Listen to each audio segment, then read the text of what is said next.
Hey guys, welcome to I'm going to go ahead and think it's the 7th episode of the podcast, while Ricky's just adjusting his microphone. Is that better? Yes, better. Alright, cool. Welcome to the 7th episode of I was going to say Beyond the Boards, wrong podcast. Episode of the Eskate podcast, 7th episode of Eskate podcast. On this episode, I wanted to touch on something that I know is probably going to piss off a few people, I imagine. It's the truth, though.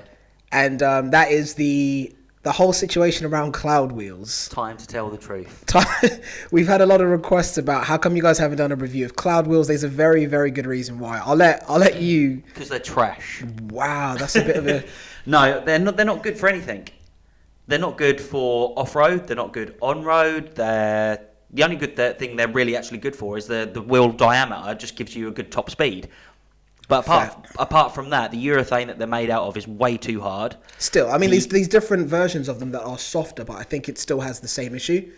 It's not soft enough. And then I've seen I've seen hacks about where, or trips that people have said, tricks. People have said about basically if you want the wheel to work, you need to manually wear it down until you have better contact. And I understand any new wheel needs a bit of time to wear in, yeah. But when you actually have to take a significant amount of the wheel material away just to get it to hold the road properly, why would you not just get a street wheel? It's just a pointless thing, really. It's one of those things that every now and again you get these little crazes come along, don't you? Someone tries to reinvent something, make it better than the original thing, but at the end of the day, a wheel is a wheel, and you can't really reinvent the wheel. Yeah, there's definitely been people that have made attempts. I think the thing that irritates me the most about cloud wheels is the fact that they seems to be so. The second I see a skateboard brand really, really pushing them as like this setup with this board is the ultimate thing. It's just absolute nonsense. Yeah, that for me, I lose interest very quickly. Like, I will say that the benefit of cloud wheels, if you're looking for a wheel that's going to be able to have a good balance between it's not too big as in it's not too high, so it doesn't mess with your center of gravity too much, and you want it to be able to go make the board go fast, because of the minimal ground contact the wheel has, there's very little resistance with the wheel rolling. So for speed and for range of the board, it's great. And sliding as well. They're really good for speed and sliding and range. But that's it. In my opinion, they're only really good for sliding. Yeah, but I wouldn't want to be going top speed on them. Well, I have gone top speed on them, and I can tell you straight away that they're not good. You do get a good fast top speed, don't get me wrong, but at the end of the day, if you want to come to a standstill with that minimal amount of contact with the actual road, and you're coming up to them, you've got a sharp abruptly and it's brake abruptly and it's damp conditions, you ain't going to stop. You're just going straight. It just winds me up, man. Just seeing so many people bigging them up online and all the rest of it. Okay, they look cool, don't get me wrong. They look cool. They do look cool, but at the end of the day, I've tested them. At Christmas time, I was riding with them, and I took them out the other day as well, didn't I? I was riding with them because I thought I'll give them a whirl, see what they're like now that the summer's out, it's a hot day, fresh tarmac, they should be nice and sticky. I'll give them another try. Bear in mind, because anyone out there that's like, oh, but you have to wear them in, these are used wheels. They're not brand new ones. They're used. They've been very heavily used. Very used. And the first time I tried them out, I put quite a few miles on them anyway. So, more than the recommended. You did love them for speed, though. I did love them for speed, yeah. That's what I mean. That's the only thing I can really praise them on. Because of that wheel diameter, I think they give you a good top speed. I think it's when you came off going around that. We went to B&Q. Did you remember? Yeah, literally to B&Q, didn't we? I think we just went down to grab some food or something like that. Just from the little burger wagon thing that was there for a quick snack. But I just went around the corner and it's like not the greatest road surfaces in the world. Went around the corner about 5 miles an hour, back in, gone. Then I had thought, okay, I've got to be a little bit more careful on these wheels. Tested them out further, riding around on them more, and it just kept happening to me.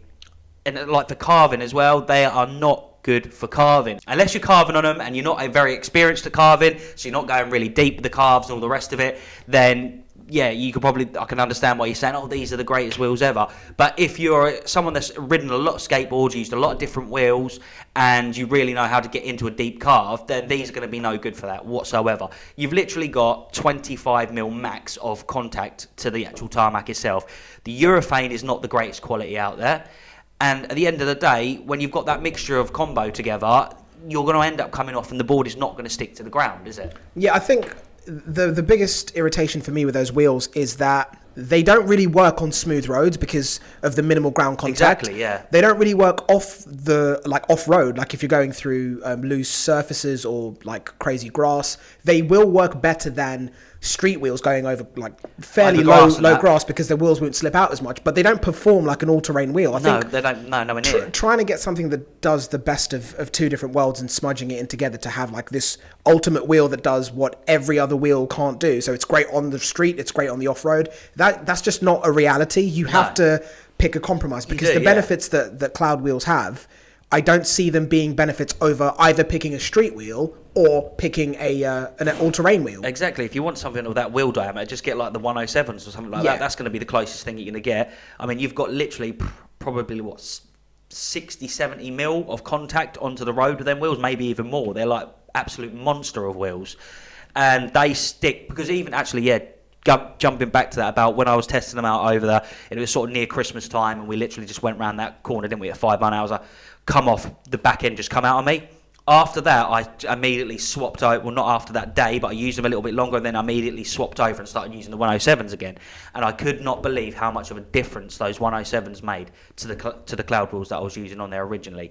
Like the grip, just in damp conditions out there, I still had grip going around corners.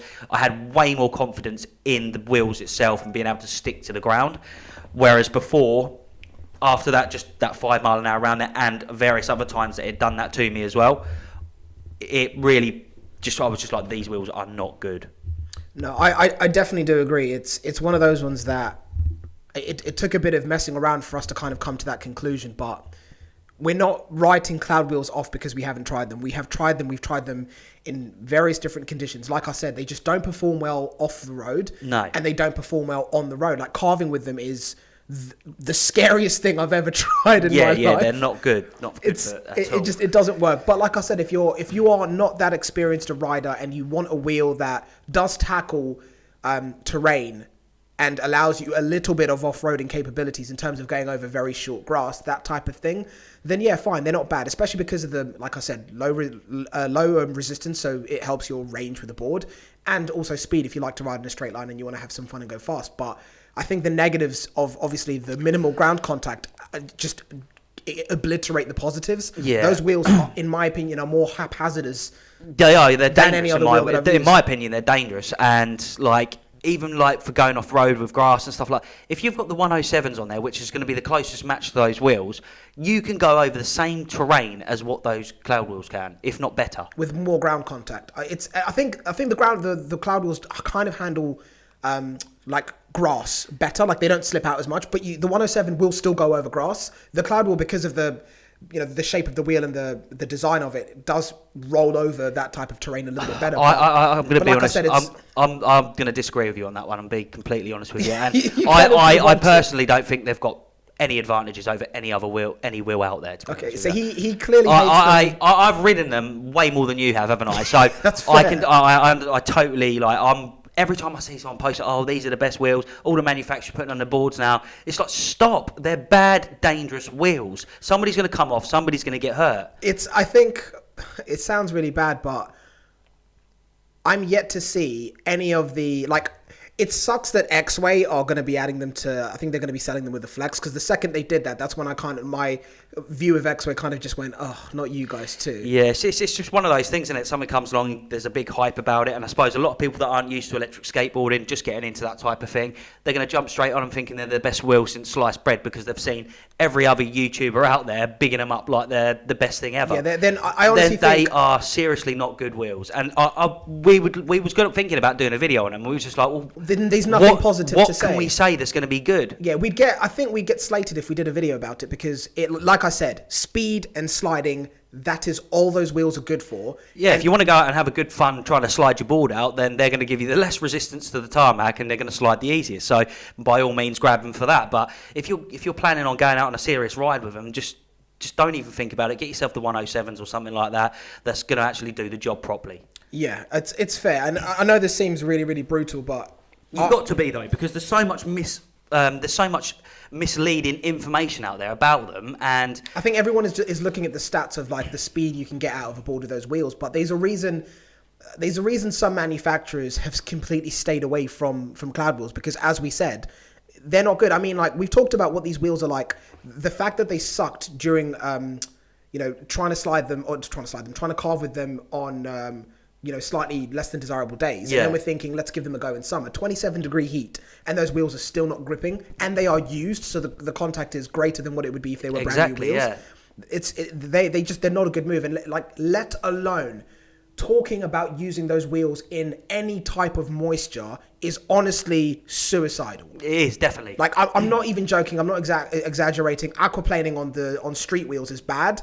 These cloud wheels are hazardous. They are really bad. Really bad. Any type of moisture, any type of ice, dear God, stay away. Like, the time I came off the skateboard and hurt myself and couldn't walk for a few days, it was on cloud wheels. Yeah. And that was a few Christmases ago. It was like very early in the morning, a tiny bit of frost on the ground, brand new board. I was like, let me just go up and down the road.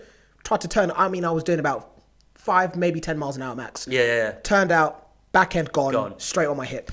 And it's the worst injury I've ever had coming off an electric skateboard, and it was on cloud wheels. Still got up and gave them another go, but I don't see where those wheels fit in. 85mm wheels, 97mm wheels, 107mm wheels versus cloud wheels. Each of those wheels, based on the different circumferences of the wheels, have different benefits. Exactly. But the cloud wheel, it just doesn't have anything that would make me go, oh, I'm going to pick a cloud wheel over a street wheel or an all-terrain wheel. Like, I don't see where this wheel fits in, aside from the fact that it looks cool and lets you hit a pretty nice top speed. But that's literally it. That is literally it. It just looks cool. And obviously there's a lot of people out there putting a lot of misinformation about the wheels themselves out there, saying they're the best thing ever. They're not. I've ridden on them. Oh, they're so carvy. They're not carvy. They're spongy. So stop. They're spongy and they absorb the vitamin. Oh, they don't absorb nothing. They're solid as a rock. It's like it's like going back to the Stone Ages with Flintstone wheels on them. So angry. Oh, mate, I'm so angry about these wheels. Oh, jeez. All right. And I've got no vendetta against the company whatsoever. It's just the fact that I hate seeing people go on about something like it's the best thing ever when it's trash. Trash. Toy Story 4. All right, from there. So, yeah, I've got a strong opinion on them. For sure. I know it's a bit of a savage podcast, this one, guys, but bear with us. I guess this naturally leads us into a conversation that I've seen spike on my Instagram page a couple of times, and it's in reference to all-terrain wheels. How do you feel about airless all-terrain wheels versus all-terrain wheels with... It's the same story as the cloud wheels, isn't it? Essentially. It just doesn't make sense to you. Like, don't get me wrong, the wheels with the airless tyre on them, they're made of quite a hard compound, and as you well know, you've been sliding them about, haven't you? So they slide easy as well. The only good thing I could really say about them is some of them are got way more vibrations than other ones. And so some of them better at going over like less than desirable surfaces than other ones are. Yeah, the ones that are on the own board, Actually, when I jumped on them, they performed pretty well, and I was quite impressed with them. On the Vesta board. Yeah, I could immediately see the difference straight away. But bouncing from the airless tyres to the aired tyres, I think the biggest difference for me is I understand, obviously, the only benefit that you have with airless versus aired is worrying about punctures. But I'm going to say like thousands of miles on the Bamboo, and I'm yet to have a puncture. I'm yet to have a puncture. We've ridden off-road, we've ridden down London. Like, there was one time I needed to swap out an inner tube because I ordered a new set of inner tubes because I've got the original 6-inch wheels I had, Ricky's now using on his board. Yeah. So he had to get another set of 6-inch wheels. And then when I got mine, they arrived, one of the inner tubes had a slit in it. I had that swapped out for another one. And like, I've never actually punctured a wheel. No, I've never gone out and been like, oh damn, I got a puncture. This is why. Don't get me wrong, it does happen. It will happen. It will. Yeah, we don't even carry spares. We've got to get some spares after this. Yeah, we should really, like, just a spare tyre and a spare inner tube or something like that in the bag. Yeah. It's just a tiny little thing. But yeah, going back to that, like, I've never had a puncture. You've never had a puncture, apart from obviously that was a split tyre already. And there's just no benefits. With an air tyre, the grip on them is phenomenal. You just don't have to worry. You can chuck the board into a deep as carve as you physically can. I was literally just going in a circle the other day. I was leaning as far back as I could, and I was like that. Donutting round. And the board was just gripping in this... you just can't beat them. I agree. I think... If you do a lot of off-roading, I don't know much about off-roading, like if there's a type of terrain where the airless tire would perform better. I don't know. But in terms of people that are ripping around cities, might have to cut across a park, I don't see why you'd pick a tire. A lot of it is obviously the compound that's used, because with the air tyres, you're essentially got 4 bike tyres on you. Yeah. And I mean, you don't see people going around corners in the wet, do you, on their bike and the back end going, woo, drifting, do you? It just doesn't happen. So the same on the skateboard there. You've got so much grip, even in the wet, you can still chuck that board about and it will stick to the ground, regardless of what you're going over, unless you're going over sort of gravel or grass. But then that's just fun when you're going over gravel or grass, you can just and spin it around. But that's the thing. So it's that argument again of, if you're trying to figure out if an aired versus airless tire, which one is the better option. I mean, unless you live somewhere where there's loads of broken glass and nails everywhere, which maybe that is the case for some people. Yeah. Sure, consider the airless tires as an option, and it never rains. Yeah, but if you're somewhere where you have to contend with, crap weather, you're going to be mainly on the streets, but you might do a bit of off-roading, cutting through parks, like I said. Aired all day beats airless. I mean, it's not even about the grip that you get with the wheels; it's the comfort as well. The inner tube and the sponginess of the wheel absorbs some of the impact, so much more. And vibrations. The vibrations, because the other boards just seem that use the airless very tires. rattly, didn't they? Exactly. It's like da-da-da-da-da. You just feel every micro vibration. It's not nice. But yeah, it's a really strange one. I'd love for people to comment in the comment section down below and let us know if you do use any of these wheels that we're saying that we really don't see the purpose of, based on the way that we ride. Like I said, that these situations where these types of wheels might benefit. But let us know down below if this is news to you, what we're sharing, or if it's a case of like, no, these wheels actually have a place and this is why I use them and this is why I prefer them. But airless tires and the what are they called? Cloud wheels. We can only go by what we've ridden. I mean, we've ridden quite a few boards now with different wheels on. And, out of every board and all the wheels that I've tried, the only ones that I don't like are the cloud wheels, because I think they are genuinely dangerous. And I'm not a fan of the airless ATs as well. No, neither am I. But and on the subject of grip as well, like on the own board, which we will be dropping a first impressions video probably around the same time you see this podcast, maybe before. The own board's airless all-terrain tires weren't too bad, as we said. You're still getting that vibration and rattle, but getting deep into your calves with this board, if you get into a very, very low stance and you're throwing out the back end the way I would do with any other board that I ride that has aired inner tubes, for like all-terrain tires, the back end with the own board, because it's solid with those wheels, would go out. It would slide out. Yeah. You'd lose the back end. I could ride along and just kick the back end out. Yeah. It's easy in anything. It was my second time riding the own board. Second time riding it. I've done less than 20 miles, less than 5 miles on it. Yeah. And I'm riding up and down a path, 180 slide, riding down the other side of the path, 180 slide, just doing that like continuously. Like, yeah, it's easy as anything. That board was easier to slide out than the Stoke. The Stoke, yeah. That's what I mean. That's why I'm trying to say. Stop trying to reinvent the wheel. The Stoke's got good orangutan urethane on it, wheels. The Stoke should not be harder to slide out than an all-terrain wheel. No, it shouldn't. No. That's what I'm saying. Yeah, but that's when it comes down to the wheels and what the compound that they're made out of is what actually gives you a good wheel and a bad wheel. Yeah. So... But yeah, so that's our feedback on the wheels. I get a feeling we might get a bit slated for this one, but it's just us being honest. We've ridden at the end of the day, I don't think there's no reason for us to get slated. At the end of the day, we're just telling you the truth. Yeah, I mean, we've ridden a bunch of airless all-terrain wheels, 6-inch, 6.5-inch, somewhere in between. Like Ownboard claim their wheel is 6 inches, but it's not. It's an in between the 6 and the 7. It's like 6.5. Yeah, they say 6-inch on the website. I don't know why they've for some done that, reason. Because we put it next to a 6-inch AT wheel, and it was way bigger. It was, yeah. Yeah, but we've ridden a bunch of these things, and none of them perform. It's like, oh, you have all the benefits of an all-terrain wheel with an inner tube, except now you don't have to worry about the inner tube popping. That's not the case at all, is it? That's rubbish. That is complete rubbish. You have less grip. You feel way more vibrations. It would suck in the wet. Those are the things you have to consider. And if you did go off-road, and like we were just saying, because of the grip, it's not going to grip as well as an air tyre as well, is it? So going off-road, it's not going to perform as well. Yeah, so again... It's feedback. This has been a bit of a brutal podcast.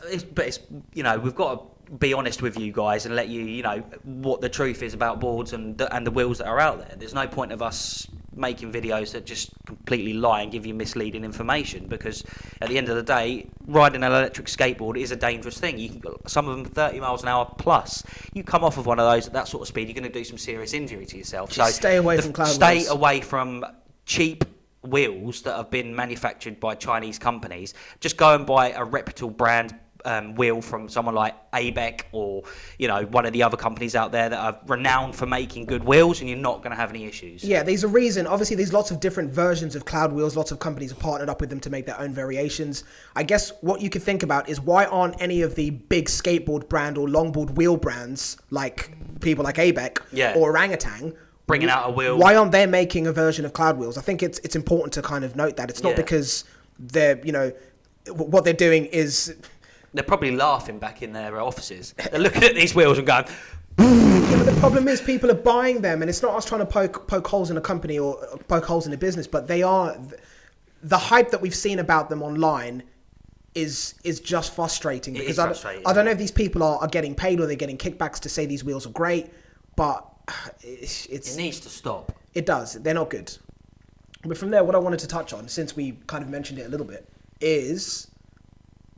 thoughts and reality, like, you know, spec versus reality and spec versus hype.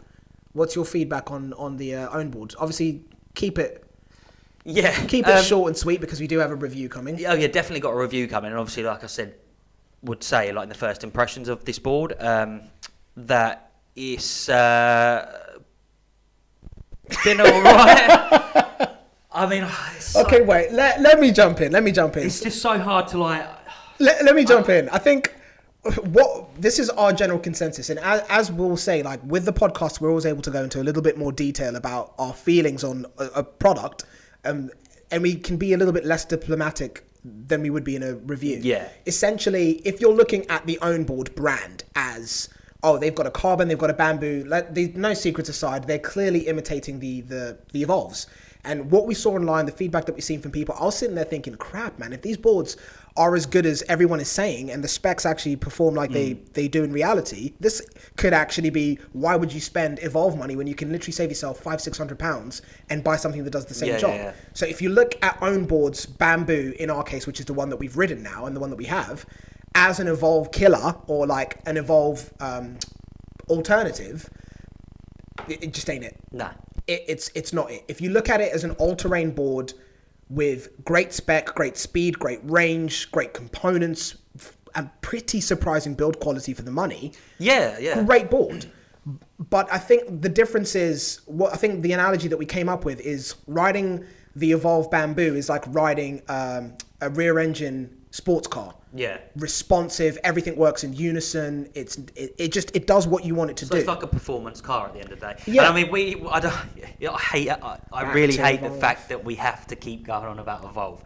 But honestly and genuinely, it's the best board that I've ridden to date. Now, I know there's other boards out there that cost way more than this, and until we try them, we're never going to know. And I might try one of those and be like, wow, this is a good board. But those boards cost another $1,000+ on top of what the Evolve costs. Yeah, that's so not I for expect them to be very, very good. Yeah. You know? It's not for me. When you're touching on, you know, £2,500-3,000 for a skateboard. That's a lot of money. And these things are like tanks as well. Yeah. Like, they're not going to be very portable. And the whole point of an electric skateboard is to get from point A to point B as a mode of transport, essentially, and for it to be as portable as possible, because it is a skateboard at the end of the day. But when you start building these absolute monsters with bindings on them and massive batteries coming out of the deck and all the rest of it like that, I mean, unless you like someone that wants to just go on the mountains and go riding around like that, not for you. Then I'm not going to use that to pop up the shop. Do you know what I mean? It's just way too big and bulky. It's like taking your car into the shop. Do you know what I mean? I agree, but I think the main kind of like underlining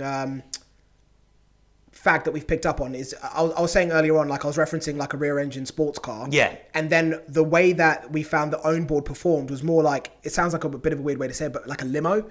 Because it felt like the front end of the board and the back end of the board were reacting independently from each other. That's one of the issues though, isn't it? It's like you jump on the Evolve and it's like, nippy as anything. You can whip it around here, there and everywhere. You jump on one of these boards that costs a few £100 less and it feels like you're riding a boat. Do you know what I mean? I feel like Noah. But this is where the issue kicks in, because like I said, if you're looking at it as a separate product, because if you don't care about Evolve, you've not touched their boards and you're looking at own board as it is, the board will be fine. And I'm sure riding that type of board, you would learn to adjust to it. But the front and the back of the board just don't react the same way a more expensive board would. Yeah. That was the biggest thing that I picked up, you know. But the components, like I said, the build quality was great. The wheels, I didn't also, like. we've got to mention as well, it is a demo board. It's obviously not Yeah, so it's been through You know. it's been through its paces and stuff. It's not a brand new board, but at the end of the day, ours aren't brand new, and we're not exactly gentle on ours either. If anything, the own board is in better condition than my bamboo is right now. It's better condition than my carpet. So yeah, but like I said, this isn't me saying that the board is bad. It's just don't think of it as I'm not going to buy an Evolve. I'm going to get this board because it's the same thing for less money. That's not the thing. It is a completely different board, and I think if you go into it with the mindset of this is a different board, I'm treating it that way. They've hit the nail on the head. It's surprising for what you're paying for. I think it's like if you buy it direct from them, it's about £900-ish, but you have to maybe include shipping, any duties. And I've also taxes. seen a lot of things as well about customer support. People have brought it from their site and no customer support whatsoever. I actually saw a lot of people, I think it was on Facebook actually the other day, complaining big time. There's no support for it. They've been really, really bad apparently. So, but the other side of it is if you buy direct from them and you're spending about £900, maybe shipping's included or not, I'm not sure, but then duties and handlings when it gets to your country. It could be another 180 quid, something like that. But then you could buy it from Slick Revolution in the UK. I think they're 1,180, don't quote me on that. But then you get the product essentially the next day when they're in stock. And you get UK support, you get servicing from them. So that is definitely, if you're going to buy one of those boards, for the love of God, don't buy it directly from own board. Buy it from somebody that will be able to offer you support like Slick Revolution afterwards, if anything should go wrong. It's an electric skateboard, something at some point is going to go wrong. It's going to go wrong, yeah. Yeah, for sure. Inevitable. But when you look at it from, like I said, separate thing, it's its own thing, then for the value, it is a very, very good board. It's much better than the Vesta. For a lot of reasons, but obviously we're going to go into much more detail because the Hobby Wing ECU thing is in what it is, that's one thing actually I wanted just to say, because obviously I know we're going about Evolve a lot, and obviously if you've not ridden the GTR, then you should definitely try and ride one. It's completely different to the previous version, the GT and the GTXs or whatever they had. They've sorted all the issues out, and we have just had no issues with our boards whatsoever. They've just been absolutely spot on.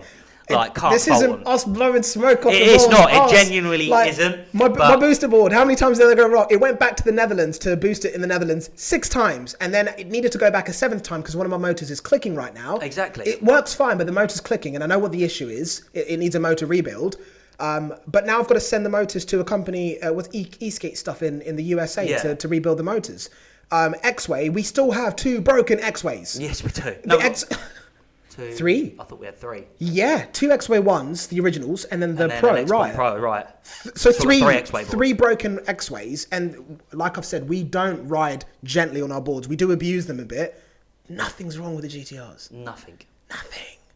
And I'm constantly using that thing. I've put so many miles on it, and I've not had a single issue. We're doing a rain test. I've got to mention that. This is a bit off topic, but we want to show you what these things can do because we've ridden these things in like torrential tsunami rain. And like lifting up the deck, and water is just dripping out of it. And then it was when we was flying away. I took the original battery out to put the travel battery in there, and not a single drop of water got in that deck. Yeah, not a single drop. And that brings us to this video sponsor. This video is sponsored by Yvonne. No, I'm joking. I'm joking, but yeah. So that's the way I treat that situation. For when we're looking at the own boards, if you're looking at them from the value that you get and looking at it as a separate thing, not I'm getting this because it's a cheaper version of the Evolve and it does everything the Evolve does. It doesn't. Don't do that. It doesn't. But if you're looking at it as a separate board, then they've hit the nail on the head. A couple of things need to be tweaked, like the responsiveness of the remote. We'll go way more into braking, detail. Acceleration, torque, like that stuff needs to be touched on. Yeah. Like the thing is though, with the Hobby Wing ECU that they've got in the boards, that's why I was saying, when you ride the Evolve board and you've got it in the GTR mode, you get savage amounts of torque off the line, even with the 6-inch wheel. With the 6-inch wheels on and the street wheels on the own board, I bet I'd still beat it just because how savage that acceleration is with in the GTR mode. Not with the 6 inches, you wouldn't beat it. With the 7 inches, you would. The torque on the 7-inch wheels. Yeah, this is where we conflict because you're actually really loving the 7 inches at the moment. Where I would never go from anything from the 6 inches, and now they're the ones for me. It's deeper calves and the torque, and the braking. Dear God, the braking is so aggressive with the 7-inch wheels. But the torque off the line is savage. Obviously, you lose top end. That's it. I'm sort of sitting at 19 I managed to hit 22 today though. That's why I don't like them because you lose a bit. You lose too much top end. I still like to have that top end. It's still the best of both for me. Yeah. But getting back to the ECU, the one with us in the Evolve GTR boards, they've completely tuned it up themselves. So it's a custom-made ECU. Yeah. So the aggression, the savageness, the acceleration, the torque, and everything is just phenomenal in GTR mode. With the Hobby Wing ECU that these are putting in their boards, when you put it in the fastest mode, the acceleration is just Well, it's just like It's nothing. I'm like, well, where's the kick then? And what you need when you're carving, when you're getting deep into your calves, is you need that torque to be able to rip swing you out of it around. every now and again. When it's like, you full throttle it, and you're like, And it's like, where is it? Yeah. It takes ages to get to the top end, and I think that's where you see the difference in the money. But I do believe Eksate have got the Hobby Wing ECU in there, and they've always had really good acceleration, haven't they? But they mess with their ECUs. They do, yeah, they do customise it themselves, so I don't know why these other companies don't. Like, yeah, if you want the softer acceleration in the first 2 modes, leave it like that, but put a sport mode on there, or fastest mode, for someone that actually wants to ride a board fast and aggressively. Like, you know what I mean? But this is, I think, another way that they're able to get some of the ranges that they're getting out their boards with that super, super sluggish acceleration.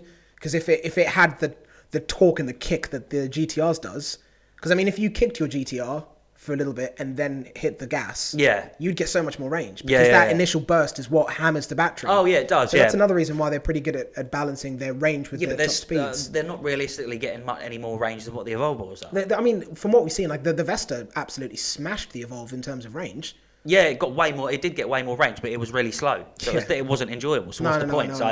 When you ran out of battery, I realistically would have had to have charged anyway, because I was riding around at like 13 miles an hour the whole time. Yeah, no, that's fair. It's just what I'm saying.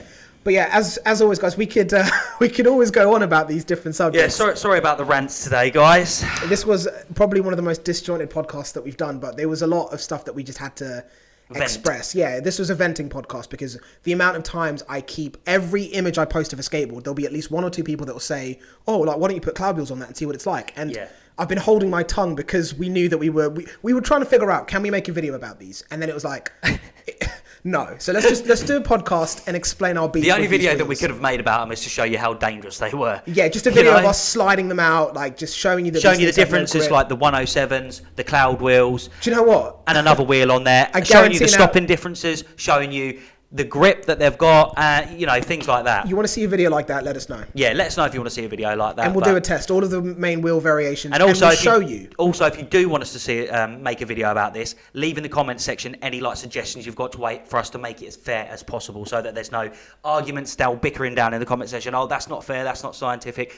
We'll try and make it as fair as we physically can. So let us know in the comment section, yeah? Yeah. At the end of the day, we make these videos for yourselves, so we can inform you, and of course because we love talking about electric skateboards and riding them, and the collection of them is growing. Yes, definitely. We're definitely starting to get more and more boards on the channel, on the show. Yeah, on the show. Yeah, it can be the show. Why not? The show. But yeah, like in terms of what you can expect that's coming, the own board first impressions video of the Bamboo. Also the review of the Bamboo later on down the line. We're also going to be working as hard as we can to be able to get the carbon version of the own board, so we can see what that's like against the carbon GTR. Yep. Of course, we're going to be doing a Bamboo own board versus Bamboo GTR video as well. And same for the carbon as well. So Eksate, we love your board, so stop messing about and get us a board over now. Yeah. What's it? Mojo. Come on, Mojo, get us a board over. Eksate, come on, man. God, we're always bigging your board up, and you never send us one out. It's not fair. As soon as we get our hands on a flex, guys, we'll drop a video on that. I am very, very keen to do a flex versus booster. Of course, I'm going to take the surf adapter off the booster board for that. Yeah. Because I think that would be a nice comparison in terms of high end versus low end. And as a side note, should we save this for another episode, or should we just quickly touch on it now? Because there's that company, Booster Boards USA, that's bought all of Booster Board stock and is now selling Booster Boards. Oh, right. Okay. Yeah. And there's also eboardstuff.com, who are repairing and also making like custom made parts for the Booster Board. Yeah. So the whole thing about Booster being dead, they're not really dead now. I mean, I was trying to get another Boosted Mini for a video that we wanted to do, and I'm struggling to find a Boosted Mini. Well, they are essentially dead. You still think they're dead? Yeah, well, the boosted company's not open, is it? So it's. I mean, once they run out of somebody stock. else is. They'll run out because there's all old stock that's not been sold. So somebody's brought it all up, selling it, and then they're just going to, once they've sold it, it's sold. Is they'll get rid their hands. I think Booster Boards is going to go down the line of the GTs, like Evolve GT boards and GTXs, where they're going to become like Frankenstein boards, where people are just going to be modding them. I just don't see it really. They're too small a board to be able to really do much customization to them. If you guys want us to do digging and find out what is actually going to happen to Boost It, or what we think is going to happen to Boost It, or if you have a better insight than us, comment down below and see if we can turn that into a separate I'm episode. just not a big boosted fan. I like their products, man. Despite the issues I've had. I remember you was dying. You couldn't wait to get that boosted stealth. I remember you getting that boosted stealth, and I was like, yeah, it's a nice board. And then you would have an issue after issue after issue. And I was like... Not a good move. Nope. But yeah, anyways, we'll leave this one here. Again, We'll go into more detail on another podcast. Yeah, apologies for the disjointed nature of this podcast. Like I said, like Ricky said as well, this is a rant that was needed. Yeah. We just want to tell you guys the truth at the end of the day. Yeah, but thank you for watching. Thank you guys for watching. Make sure that you're liking, subscribing, commenting down below so you can let us know what we should film next. Do you want to sign off, dude? But yeah, thanks for watching, guys. Thanks for listening. And we will see you in the next one. So, see ya. Take care, guys. Peace.